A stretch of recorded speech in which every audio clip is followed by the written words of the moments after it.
terhormat, kemudian yang terhormat Bapak Ibu Guru SMP 5 Wonosobo dan Bapak Ibu dari SMP Al-Fatah. Pertama-tama mari kita panjatkan puja dan puji syukur kepada Allah Subhanahu wa taala yang pada hari ini telah memberikan nikmat kepada kita semua sehingga kita bisa berkumpul di kelas 1B ini dalam acara diseminasi modul 1.4 dari rekan kita Bu Ruli tanpa suatu halangan apapun. Sholawat serta salam marilah kita panjatkan kepada junjungan kita Nabi Agung Muhammad SAW yang kita nantikan syafaatnya. Ya Bapak Ibu, pada kegiatan di siang hari ini nanti acara yang pertama adalah sambutan dari penilik, kemudian acara yang kedua yaitu acara inti yang nanti akan dipaparkan oleh Bu Ruli, kemudian yang terakhir acara refleksi ataupun nanti setelah acara diseminasi ini nanti apa yang Bapak Ibu bisa dapatkan, ilmu tentunya yang bisa diterapkan baik untuk diri sendiri ataupun khususnya untuk Bapak Ibu di satuan pendidikan masing-masing yang nantinya bisa diterapkan di SD masing-masing.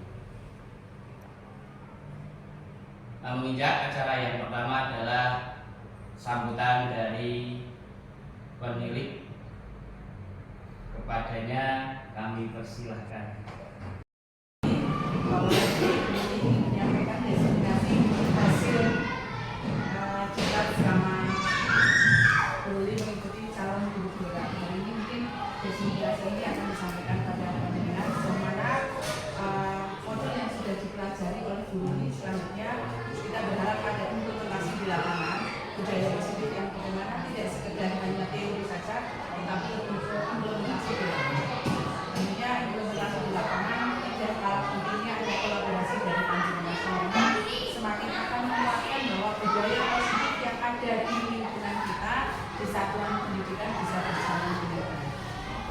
Satu hal yang penting adalah kolaborasi ini berdasar atas satu hal yang dibangun oleh kita adalah kembalikan kepada kesepakatan bersama budaya positif yang bagaimana yang harus dibangun antar kita kepada warga sekolah yang ada, antar kita kepada wali murid, antar kita kepada siswa-siswi yang ada di lembaga. Kita berharap bahwa diseminasi pada kesempatan hari ini bagi teman-teman yang sudah menjadi guru penggerak ini adalah sesuatu hal yang sifatnya mereview saja, mengulang saja apa yang sudah kita dapatkan, tetapi manakala ini menjadi satu hal yang baru mungkin bisa menjadi bahan referensi untuk kita nanti kita bisa implementasikan di lingkungan kita masing-masing. Selamat kepada Bu Ruli, semoga proses ini bisa berjalan dengan lancar, bisa berjalan dengan bagus. Mohon maaf dan mohon izin karena hari ini ada tanggung jawab yang harus saya selesaikan. Mohon maaf ya Bapak Ibu, sekedar makro saja bahwa saya tugas dari Pak Kadis di Kecamatan Kejajar dan Kecamatan Wonosobo. Jadi hari ini alhamdulillah ada 2 lembaga yang harus divisitasi akreditasi karena hari ini untuk PAUD itu sifatnya acak Bunda. Jadi yang daftar dan yang tidak mendaftar itu harus ikut visitasi atau akreditasi yang diproses panjenengan tentunya sudah paham deh. Ada proses KPA dulu, pengisian siswena, setelah siswena nanti ada asesor KPA. Setelah ada asesor KPA biasa itu memang final dan bisa dilaksanakan visitasi dari lembaga dilakukan visitasi. Alhamdulillah hari ini ada 2 lembaga, jadi saya harus naik dan turun. Jadi saya mohon maaf, tadi pagi saya sudah di pembukaan di Desa Tambi, sekarang ada di Mendolo.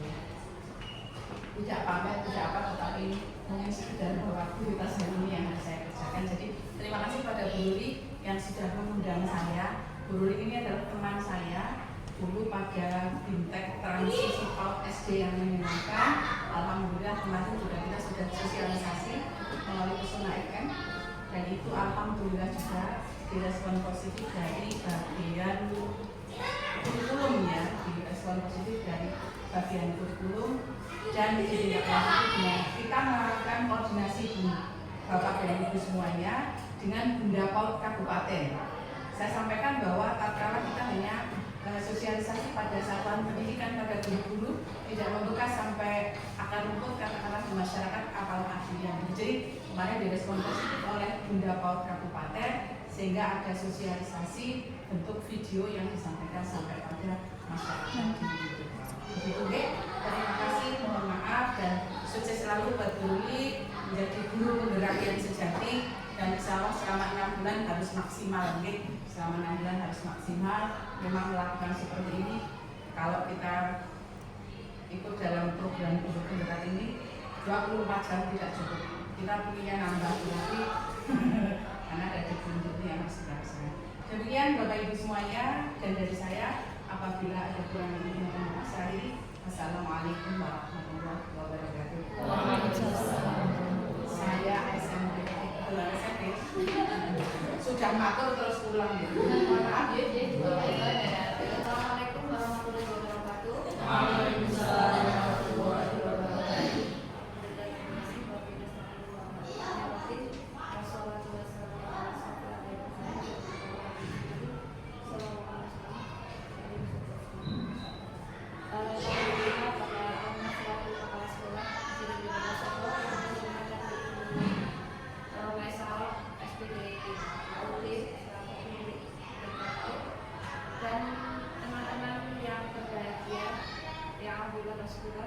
Alhamdulillah bisa menghadiri kami yang hari ini menghadiri pada diseminasi budaya positif karena terkait dengan tugas kami yaitu tugas dari guru penggerak. Yang kedua, salam dan salam seketika berkat pada Nabi Muhammad SAW yang mana selalu kita diberikan syafaat dari Bapak Ibu, di sini kita hanya berbagi ya, berbagi bukan berarti nanti lebih tidak karena kita berbagi bersama-sama. Saya akan menampilkan di sini budaya positif. Sebelum ini masuk ke rangkaian acara, sebelumnya kita senyum untuk selamat datang. Ya. Senyum yang lebar dan penuh keikhlasan karena studi kautik itu sedikit menrefresh selama tadi pagi sampai siang kita sudah kayaknya jarang senyum ya. Jarang senyum apalagi saya dan Bu Latifah pasti jarang senyum dan pagi sampai siang karena menghadapi ya mungkin murid-murid kita yang luar biasa hebatnya sehingga kita kurang dalam senyum oleh selama sekarang 30 menit bersenyum. Senyum yang ikhlas, senyum yang termanis. Selamat datang.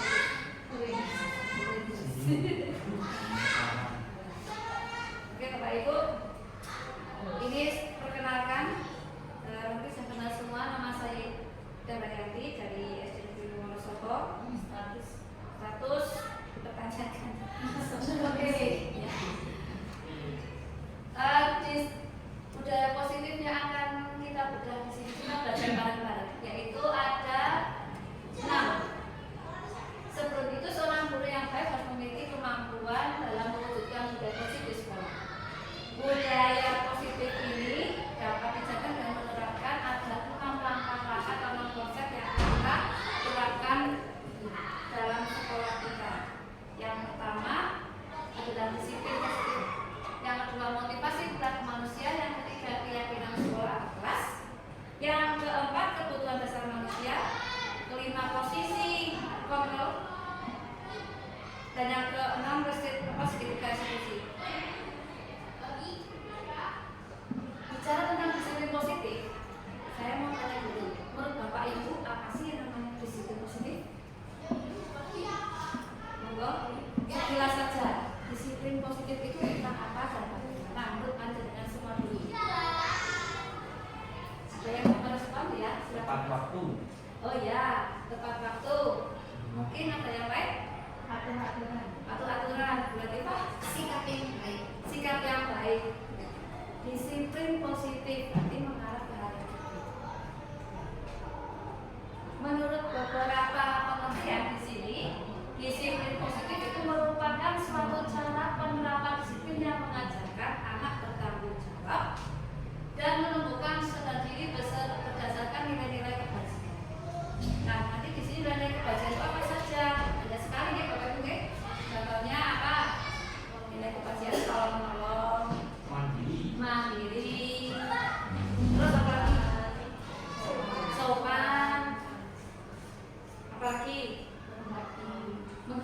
menghargai, tanggung jawab, bertanggung jawab, dan lain-lain. Itulah nilai-nilai kebajikan.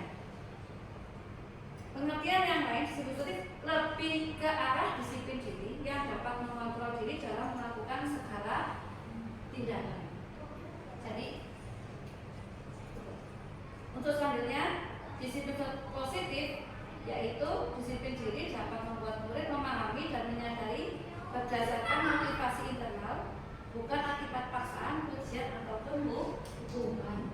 Jadi sebisa mungkin kita itu sebagai seorang guru menanamkan kesadaran kepada diri kita, sadar secara diri untuk membudayakan atau menerapkan disiplin positif ini dalam kehidupan sehari-hari.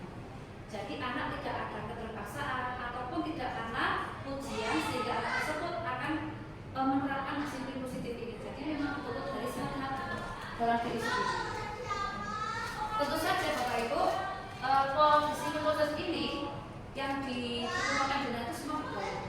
Ada nilai kebajikan, ada yang menghormati, ada tanggung jawab, mandiri, ya. Nah itu semua terinput dalam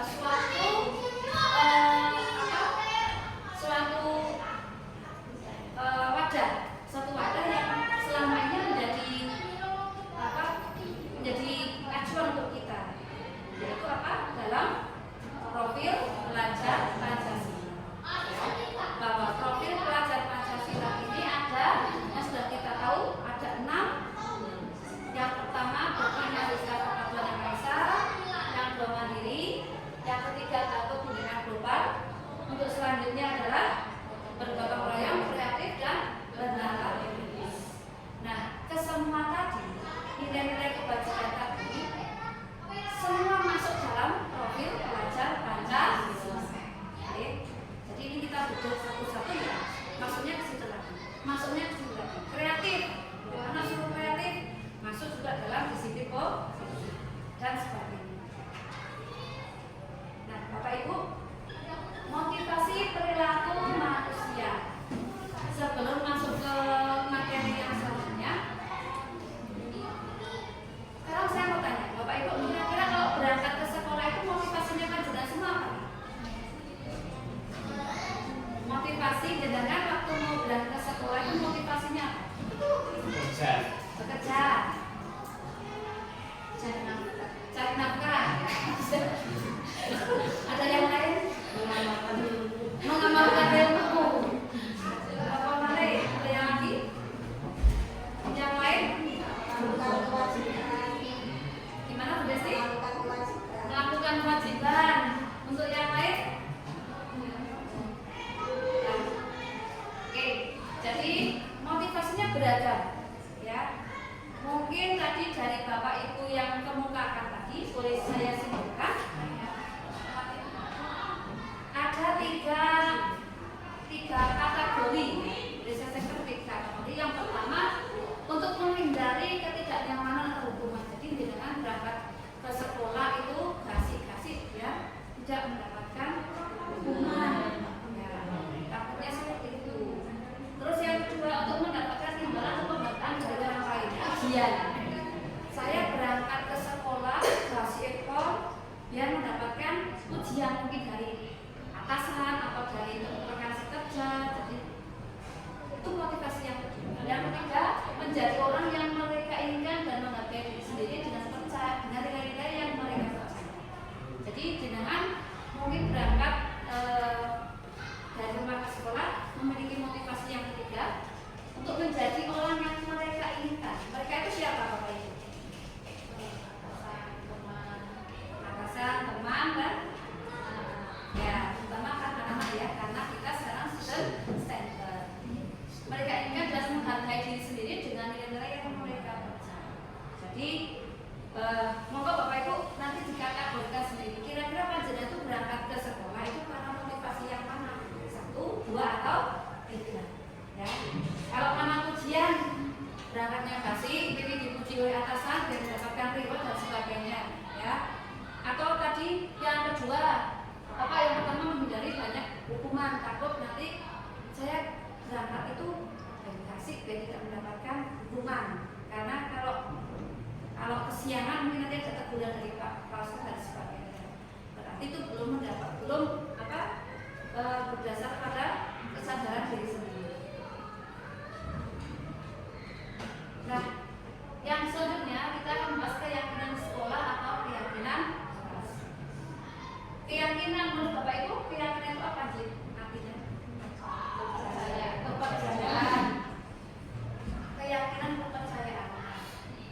Saya yakin Bapak Ibu di sekolah sudah menerapkan keyakinan kelas, bahkan atau sekolah sih. Nah, di sini keyakinan di kelas, lingkupnya di kelas itu, boleh saya bertanya, keyakinan Bapak Ibu antara lain di kelas sudah dibentuk apa saja? Satu saja contohnya. Contoh keyakinan kelas yang Bapak Ibu ada sopan, berkata sopan, saling menghargai, saling mendengarkan, bermain dengan aman. Mungkin di sekolahnya bersopan santun. Jadi beragam ya. Itu keyakinan kelas yang sudah dibentuk Bapak Ibu di kelas. Tentu saja keyakinan kelas ini dibentuk berdasarkan guru atau berdasarkan kesepakatan kelas. Berdasarkan dari hanya guru atau berdasarkan kesepakatan kelas. Kesepakatan kelas. Ada Bapak Ibu kita membahas keyakinan kelas. Nah, jadi pengertian dari di sini guru berperan dalam mewujudkan terbentuknya keyakinan sekolah atau kelas dengan adanya kesepakatan antara guru dan murid. Jadi disepakati dulu apa yang sudah menjadi yang akan menjadi kesepakatan kelas. Jadi bukan peraturan kelas, ya. Jadi berbeda kesepakatan kelas. Untuk selanjutnya, keyakinan sekolah atau kelas berupa pernyataan-pernyataan universal yang mudah diingat dan dipahami dan harus diterapkan di lingkungan sekolah ataupun kelas lingkupnya. Jadi Bapak Ibu nanti kalau Anda sudah membentuk sebuah keyakinan kelas, otomatis nanti Bapak Ibu harus menerapkannya dalam kelas itu bersama murid-murid yang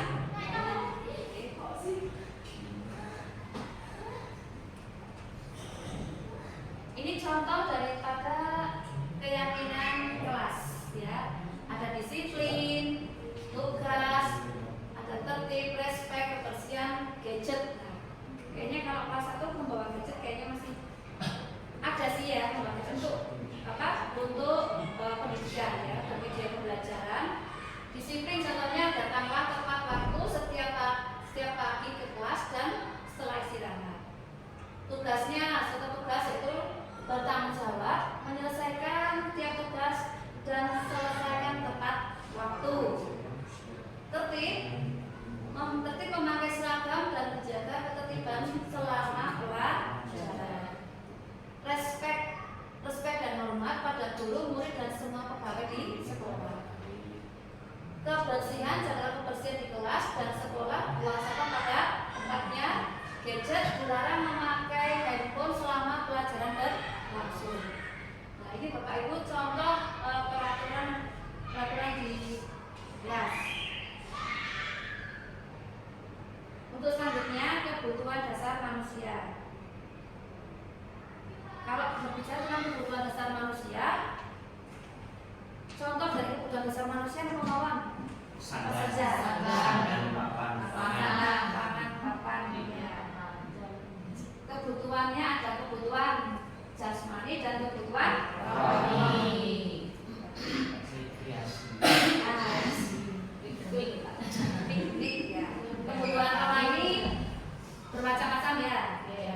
Untuk jiwa kita, kemarin Pak saya bilang healing. Oke, kita artikan enggak? Setelah CGP mungkin kita akan healing ya Mas saya. Oke, perlu ya Pak Heri juga itu promotor healing nanti. Nah, di sini ada pernyataannya. Ketika seorang melakukan suatu perbuatan yang bertentangan dengan nilai kebajikan atau melanggar peraturan, hal itu sebenarnya dikarenakan mereka gagal memenuhi kebutuhan dasar mereka. Kalau kita resapi dari pernyataan yang dikemukakan di atas itu, berarti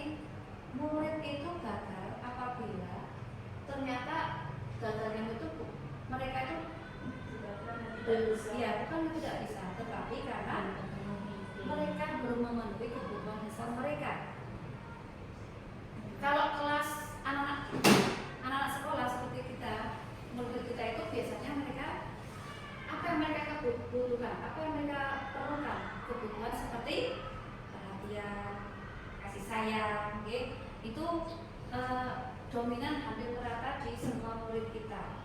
Jadi mungkin di rumah mereka tidak mendapatkan kasih sayang, mereka meluapkannya di sekolah. Bisa jadi mereka ekspresinya seperti caperlah, cari perhatian, okay? Mungkin mereka jadi cari perhatiannya kalau yang positif sih nggak masalah, okay? Namun kalau perhatian itu yang arahnya ke agak usil, nah itu mungkin bisa jadi juga mereka membutuhkan kasih sayang atau perhatian dari orang tua. Jadi mereka melampiaskannya ke guru. Ternyata anak ini di rumah punya bermasalah dengan lingkungan rumah, bisa jadi lingkungan sekitar. Nah, itulah yang harus kita gali dari murid-murid kita. Nah, jadi tadi saya belum review kebutuhan dasar manusia itu adalah contohnya bertahan hidup, kasih sayang, kasihan dan rasa diterima, penguasaan kebebasan dan kesenangan. Contoh dari kebebasan, maksudnya bagaimana ini? Kalau menurut pandangan itu yang kebebasan yang bagaimana? Kebutuhan dasar manusia tentang kebebasan yang bagaimana? Tidak terlalu dikekang.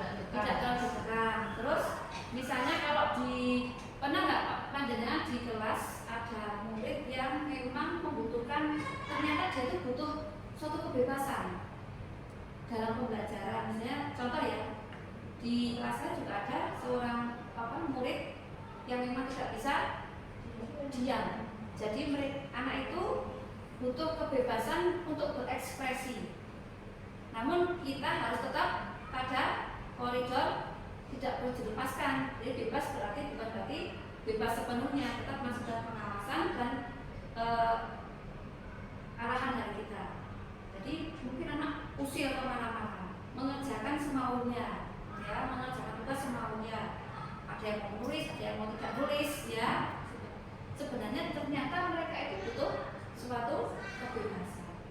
Karena pernah saya menjumpai seorang murid itu kelas 6 dulu, anak itu dia tidak mau melakukan kegiatan di kelas, nulis atau bahkan mengerjakan tugas dari seorang guru. Setelah digali ternyata anak itu di rumah sudah terlalu terbebani dengan les, ya. Jadi anak itu di rumah orang tuanya les dari mulai anak itu SD kelas 1. Jadi sampai kelas 6 itu anak itu sudah bosan, ya, sudah bosan sekali dengan dunia yang mungkin membuat dia itu membuat stres ringan. Dia ingin kebebasan. Kebebasannya bagaimana? Yaitu diwujudkan dengan pelampiasannya anak tersebut di kelas. Dia tidak mau melakukan tugas, tidak mengerjakan tugas, mungkin cenderung dia ingin apa adanya. Jadi dia ingin ini udah sesuai dengan apa yang dia inginkan. Nah, ternyata saya gali anak tersebut sudah dileskan dari orang tua dari sejak kelas 1 SD sampai dia kelas 6, jadi sudah bosan, dia boring. Jadi dia butuh kebebasan untuk berekspresi, mengeluarkan apa yang jadi dirinya. Jadi mungkin Bapak Ibu juga nanti di kelas bisa mulai menggali tentang murid kita sebenarnya apa sih yang mereka butuhkan. Nah, ini contoh studi kasus, ya. Ibu Zuleha wali kelas 9H sedang bingung menghadapi ulah salah satu murid di kelasnya, Tommy. Beberapa anak telah mengeluhkan Tommy yang seringkali meminta bekal makan siang mereka dengan paksa. Jika Anda menghadapi situasi seperti Ibu Zuleha, apa yang akan Anda lakukan? Menurut Anda, kira-kira apa alasan Tommy melakukan hal tersebut? Coba Niki, ada kasus satu. Kalau kita dihadapkan dengan situasi seperti Ibu Zuleha, bagaimana menurut Bapak Ibu solusinya? Ibu Zuleha itu guru wali kelas 9H sedang bingung menghadapi ulah salah satu murid di kelasnya.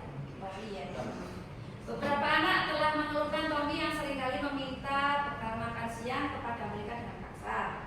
Jika Anda menghadapi situasi seperti Ibu Zuleha, apa yang akan dilakukan? menurut Anda kira-kira apa alasan Tommy melakukan hal tersebut? Silakan yang mencoba untuk ya Pak Cahyo.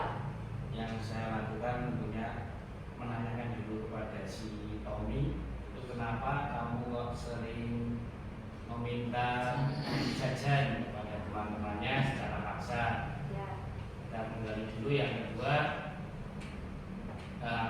kira-kira alasannya Tommy, mungkin alasannya Tommy bisa dari rumah tidak diberi bekal, kemudian bisa juga dia sudah sarapan tapi bisa lapar lagi. Oh ya. Bisa lapar lagi. Kemudian yang ketiga bisa juga si Tommy itu Ya.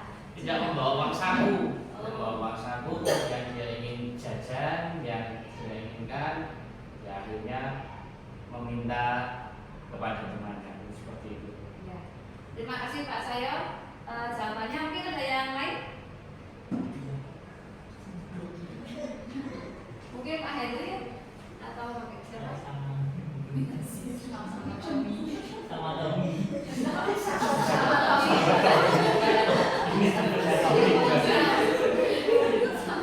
Mungkin dari apakah solusi yang mungkin ada lagi yang lain tambahan solusi atau bagaimana? Mungkin selain bertanya ke Tommy juga bisa bertanya ke teman dekatnya. Ya. Kira-kira kenapa Tommy bersikap seperti itu? Karena anak kadang perkataannya tidak jujur, jadi hanya untuk cek proses apakah alasannya sama atau tidak. Ya, terima kasih Bu Desti. Menambah dari Pak Cahyo, mungkin ada tambahan lain?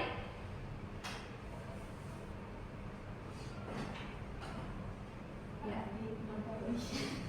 Paling menurut teman Tommy. Ya. Ini berbagai macam jawaban, ya, alasan.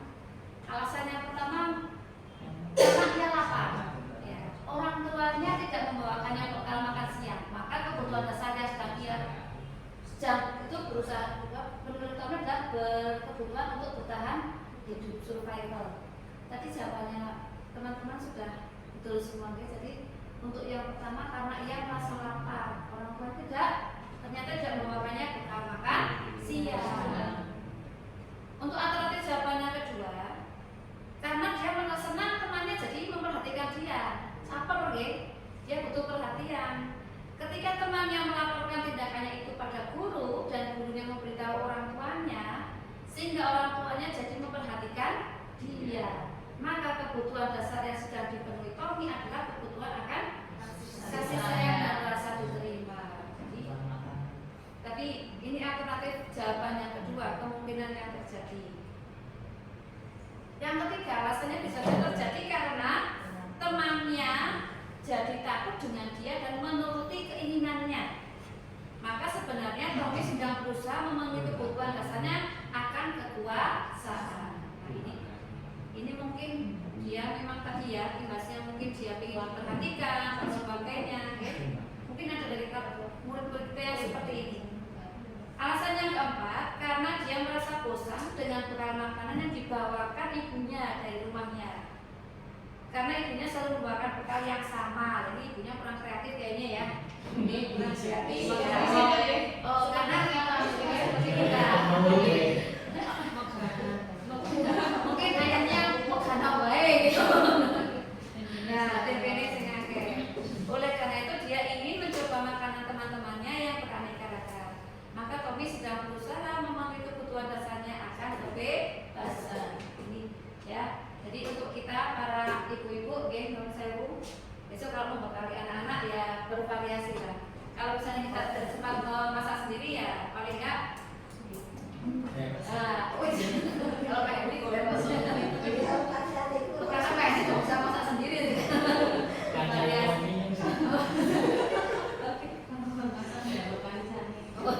Jadi alternatif alasan yang kelima adalah karena ia melakukannya ya karena iseng aja. Ya, ia menikmati ekspresi wajah teman-temannya yang kesal. Ini kan paling enggak ya, karena diambilnya makanannya dan menurut dia itu ekspresi teman-teman itu lucu gitu. Maka berarti Tommy sudah berusaha memenuhi kebutuhannya akan kesenangan. Itu hobinya usil, memang dari lahir mungkin ya dia usil begitu. Jadi sampai teman-teman juga diusili. Ini juga karena dia senang. Mungkin ada ikutkan saya dengan seperti ini, ekspresi tiap teman-temannya senang, kesel gitu ya, dia senang, mungkin di rumah dia kesepian, bisa jadi seperti itu ya. Orang tuanya kerja, dua-duanya pulang sekolah tidak ada orang tua ya, jadi dia sudah bermain sendiri sampai situ. Di rumah mungkin kalau dia pulangnya lebih awal, teman-teman yang lain juga pasti punya kegiatan sendiri, punya aktivitas sendiri, sehingga dia merasa kesepian. Nah, itu tadi penjelasan yang kita sekarang kita masuk ke posisi kontrol. Untuk Bapak Ibu, posisi kontrol apa sih Bapak Ibu?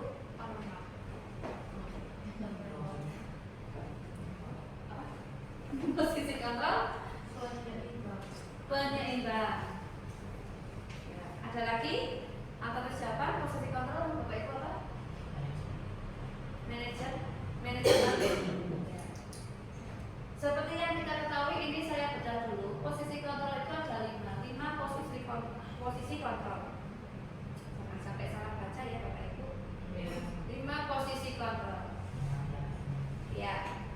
Di sini ada, kita masuk dalam tiga wadah, 3 kategori. Yang pertama, identitas gagal, kontrol dari luar, dan identitas berhasil atau sukses apabila kontrol dari dalam, dan identitas berhasil atau sukses apabila kontrol dalam diri sendiri. Untuk yang identitas gagal dan kontrol dari luar itu juga kita masukkan terbagi dari 2. Yang pertama, kita sebagai guru, sebagai penghukum atau pembuat rasa bersalah. Untuk yang identitas keberhasilan atau sukses, di sini guru sebagai teman dan sebagai penambah. Untuk identitas berhasil atau sukses, di mana guru adalah berposisi sebagai seorang manajer. Guru sebagai penghukum itu, guru berbuat menghardik, menunjuk-nunjuk, menyakiti dan menyindir. Nah, ini bisa masuk sebagai guru dalam posisi sebagai penghukum. Menghardik itu bagaimana itu? Menghardik hanya kalau sekarang bahasa menghardik memojokkan, menghardik. Nah, ini EYD ya. Ayo kita menghardik. Menunjuk-nunjuk. Nah, kamu itu, nah seperti itu ya, anaknya menyalahkan, menyakiti, apalagi ya, menyakiti tidak hanya fisik ya Bapak Ibu, jadi menyakiti hati anak tersebut juga termasuk sebagai penghukum. Makanya bunyinya dengan menyindir. Nah ini menyindir. Nah ini ya. Jadi guru yang masuk dalam kategori posisi sebelum ya. Ini contohnya kalau dalam guru berkata, kalau kamu tidak melakukannya, awas ya, rasakan. Hasilnya bagaimana? Hasilnya pasti anak itu akan memberontak dan menyalahkan orang lain atau berbohong. Itu efeknya kepada anak kita. Ya, kalau kita sebagai posisi penghukum. Nah, kaitannya dengan dunia berkualitas, murid meletakkan guru di luar dunia yang berkualitas. Jadi anak sudah tidak ada respect kepada seorang guru. Bisa saja muridnya berkata begini, biarin saja, nanti juga marah-marah lagi karena dia sudah terbiasa, ya, dan terbiasa boleh seperti itu. Nah, dampaknya pada murid apa? Mengulangi kesalahan terus-menerus. Nah, bagaimana posisi guru sebagai pembuat rasa bersalah? Posisi yang kedua, apabila guru berceramah dan mengatakan seharusnya kamu begini-begini, ibu kecewa loh kalau kamu begini-begini, itu termasuk dalam ranah posisi guru sebagai pembuat rasa bersalah kepada anak. Ya, jadi anak merasa bersalah, ibu kecewa kamu nggak mengerjakan tugas, ibu kecewa kamu melakukan seperti ini dan lain. Nah, guru berkatanya kamu seharusnya sebenarnya kamu sudah tahu, ibu lelah sekali mengatakannya itu ibu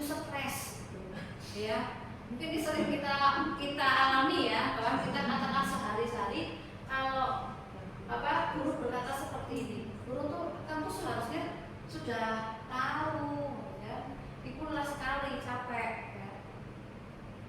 Kalau ibu sudah stres kalau kamu seperti ini terus, nah, itu membuat anak merasa bersalah. Guru posisi seperti itu.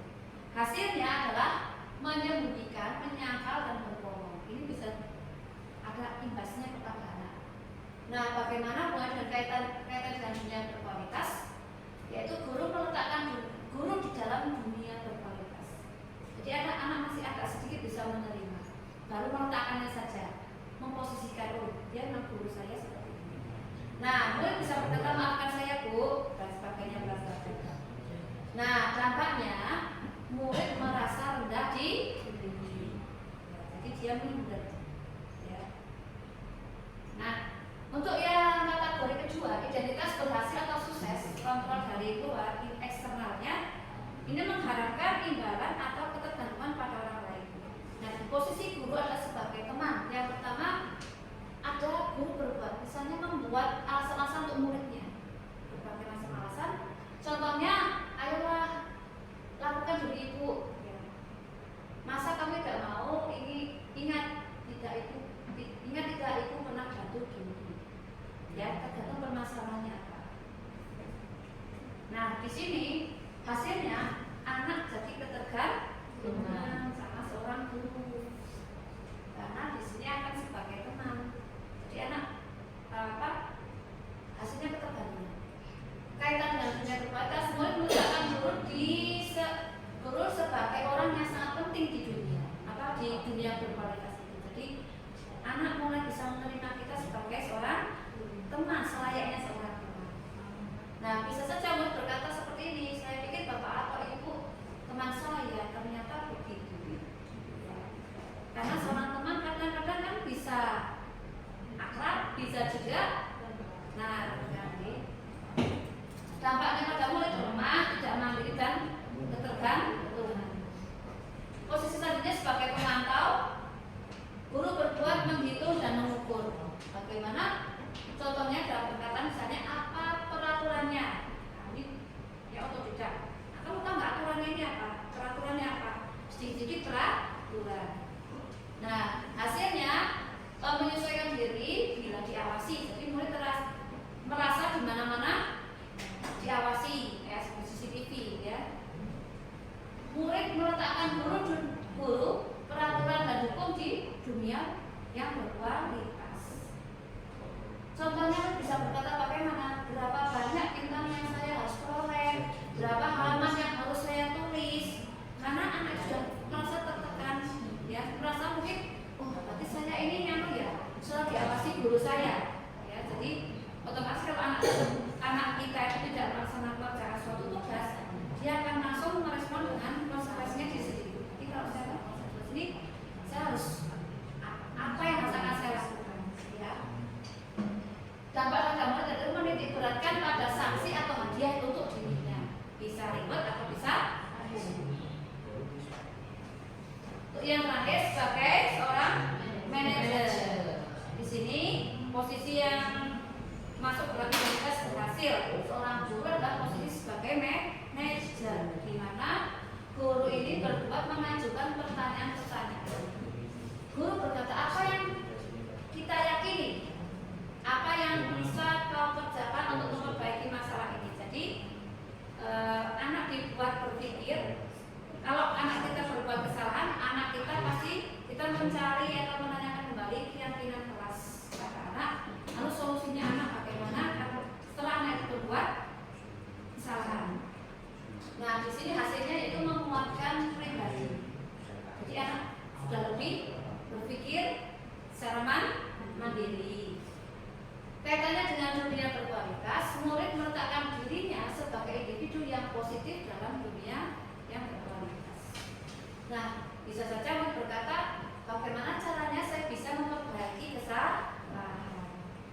Jadi anak lebih bertanggung jawab, mandiri, dan nanti dampaknya anak bisa mengevaluasi diri, bagaimana cara juga memperbaiki dirinya. Untuk posisi yang kelima, yaitu posisi guru tadi ya Bapak Ibu, guru sebagai penghukum, saya review, sebagai pembuat tata berkelah, guru sebagai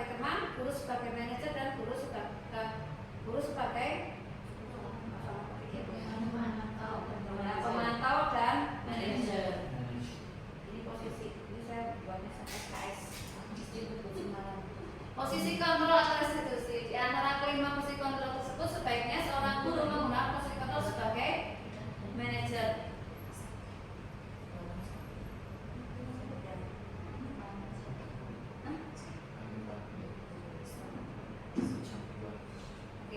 Posisi kontrol selanjutnya itu sebagai manajer. Guru dapat berbuat sesuatu bersama murid, mempersilahkan murid bertanggung jawab dan mendukung murid agar dapat menemukan solusi. Selain itu, posisi manajer mengacu pada restitusi yang dapat menjadikan murid sebagai manajer bagi dirinya sendiri sehingga dapat tercipta identitas positif pada diri murid. Ya. Ini gambar apa nih Bapak Ibu? Segitiga sama kaki sama sisi sama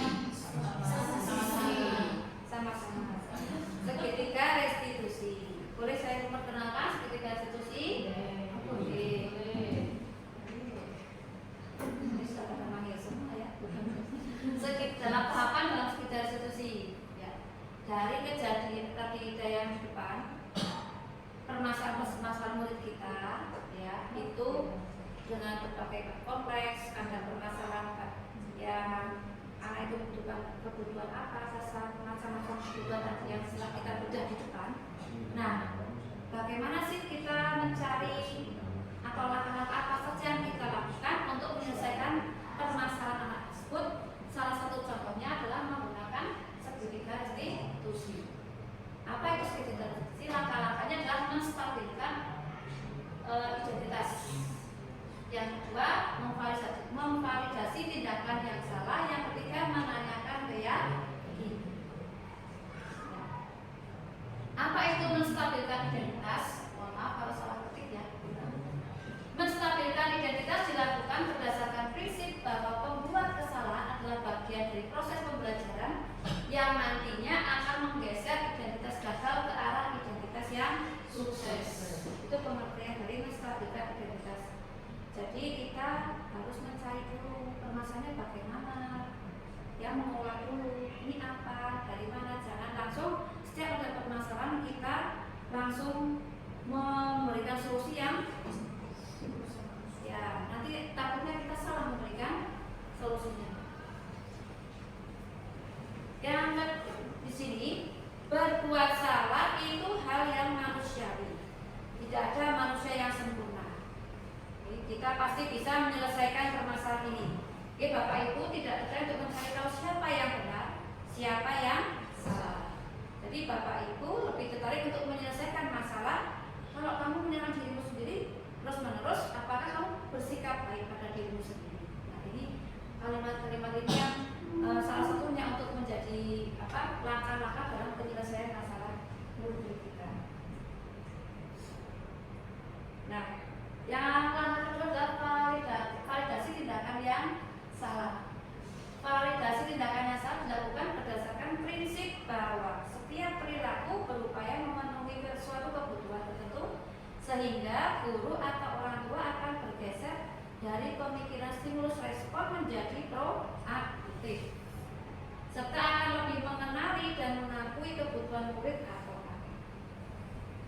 Nah, jadi setelah lihat digali permasalahannya, kita akan memvalidasi tindakan yang salah. Oh, ternyata tindakan inilah yang kamu yang salah, yang seperti ini ya, seharusnya tidak seperti ini. Nah, ini contohnya, kamu pasti punya alasan mengapa melakukannya.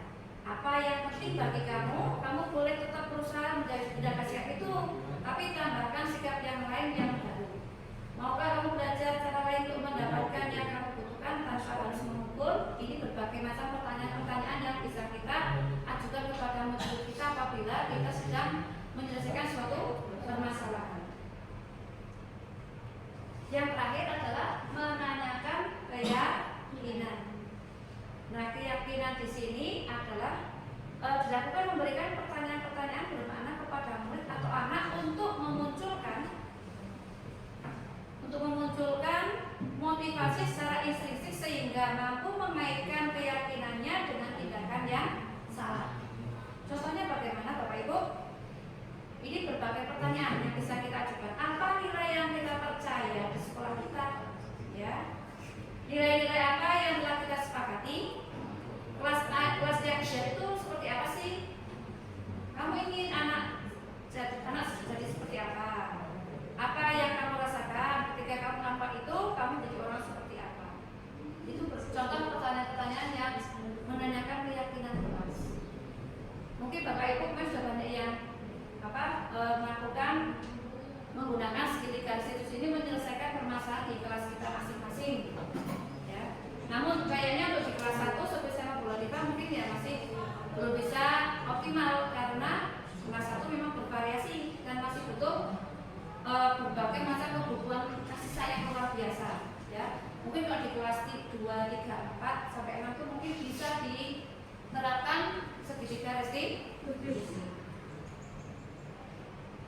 bolpen.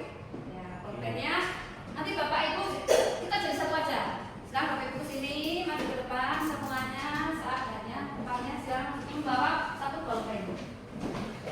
Ya. Silakan. Ya, bolpen atau pensil silakan. Yang jangan menuju jalan sih. Ya, pinjam aja, pinjam bisa masuk. Iya, silakan membentuk lingkaran masuk. Membentuk lingkaran silakan. Ini bisa didorong dulu Bapak. Membentuk lingkaran. Masuk lalu jus. Oke. Ya, oke. Sekarang hubungkan antara ya. Jus itu di mana masalah? Menggunakan jari menggunakan jari Pak. Oke, saya kan ini jempol semua. Oke ya. Telunjuk. Ya, mau sama boleh kasih tangan ya. Di sini oke sudah. Oke. Dibutuhkan kekompakan Bapak Ibu. Nanti yang satu silakan nanti untuk menari atau menyanyi silakan ekspresinya atau bukan saja. Oke. Kita berputar menyanyi cicak di titik jalannya boleh serong dari ke sana ya. Kanan berarti. Oke ya. Usahakan jangan sampai jatuh. Kolaborasi yang bagus ya. Izinkan saya 1, 2, 3. Cicak di dinding diam-diam merayap datang seekor nyamuk.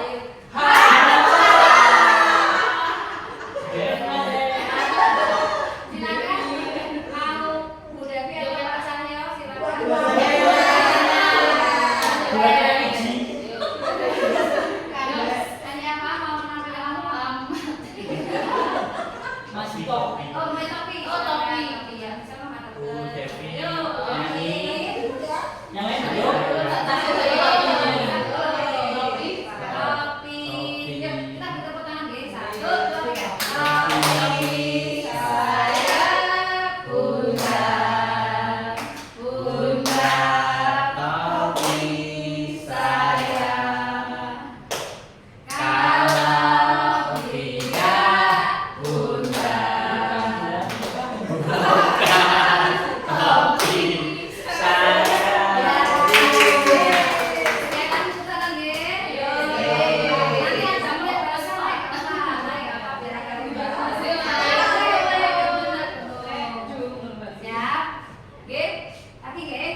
kasih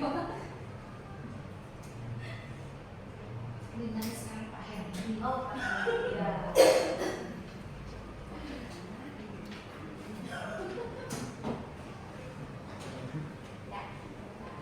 Ya, terima kasih.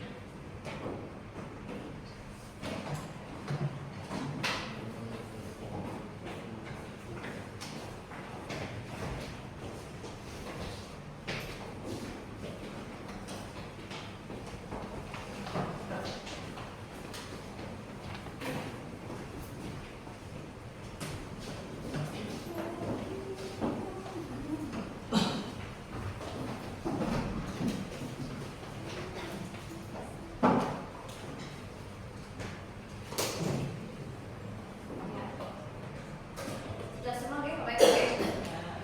Terima kasih. Boleh saya bacakan di sini. Salah satu keyakinan kelas dalam penerapan budaya positif yang ada di kelas yaitu tidak berkata kurang bagus. Siswa perlu dilibatkan dalam penyusunan keseluruhan kelas, posisi kontrol, mengatasi permasalahan dengan restitusi.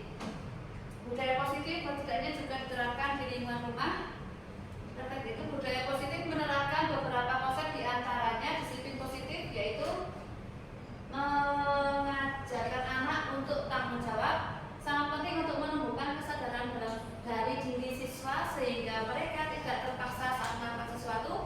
Refleks yaitu tentang mendapatkan pengetahuan baru dengan adanya budaya positif dalam lingkungan kelas. Disiplin tercipta dari dalam diri seseorang yang diwujudkan menjadi sebuah keyakinan untuk berubah menjadi pribadi yang memiliki nilai-nilai kebajikan. Terima kasih Bapak Ibu untuk refleksi hari dari Bapak Ibu semua. Berarti insya Allah nanti saya harapkan dari destinasi kita hari ini tidak hanya diterapkan secara pribadi, tapi nanti berimbas kepada kelas kita masing-masing ataupun sekolah Bapak Ibu semuanya. Bapak Ibu mungkin ada pertanyaan? Sudah cukup? Sudah cukup. Terima kasih atas hasilnya Bapak Ibu.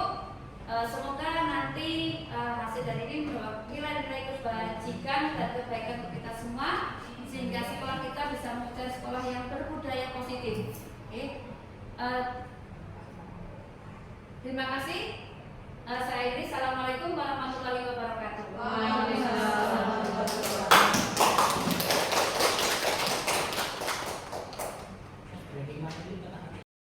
Baik, assalamualaikum warahmatullahi wabarakatuh. Perkenalkan, saya Haryani dari SD Negeri 5 Wonosobo. Saya wali kelas dari kelas 4B. Terima kasih atas ilmu yang luar biasa dari Bu Ruli selaku CGP angkatan 11. Dari ilmu yang sudah saya dengarkan tadi yang sudah dipaparkan oleh Bu Ruli, yaitu tentang disiplin positif ya Bu. Itu disiplin positif yang saya ambil itu ternyata disiplin itu muncul dari dalam diri seseorang, dari keyakinan hati seseorang, tidak dengan paksaan, entah itu peraturan sekolah ataupun peraturan kelas. Itu satu. Dan merefleksi diri saja, saya ternyata selama ini sudah menjadi belum menerapkan apa itu disiplin positif, dan alhamdulillah setelah mendengarkan dari paparan dari Bu Ruli, insya Allah mulai hari ini atau besok akan saya terapkan apa yang saya dapatkan. Mungkin itu, sekian, saya akhiri. Wassalamualaikum warahmatullahi wabarakatuh. Assalamualaikum warahmatullahi wabarakatuh. Saya Marfaatun dari SD Islam Al-Fatah. Terima kasih banyak kepada Bu Ruli yang telah memberikan paparan materi yang sangat bermanfaat untuk kami semua. Yang saya tangkap tadi adalah sangat penting untuk menumbuhkan kesadaran diri baik dari siswa ataupun kita sebagai pendidik. Ternyata kesadaran diri itu harus ada dan timbul, bukan karena hukuman, bukan karena peraturan atau tekanan dari pihak manapun, sehingga kita melaksanakan sesuatu hal, melaksanakan kegiatan kita sehari-hari tidak karena takut, tetapi memang karena dengan senang hati dilaksanakan.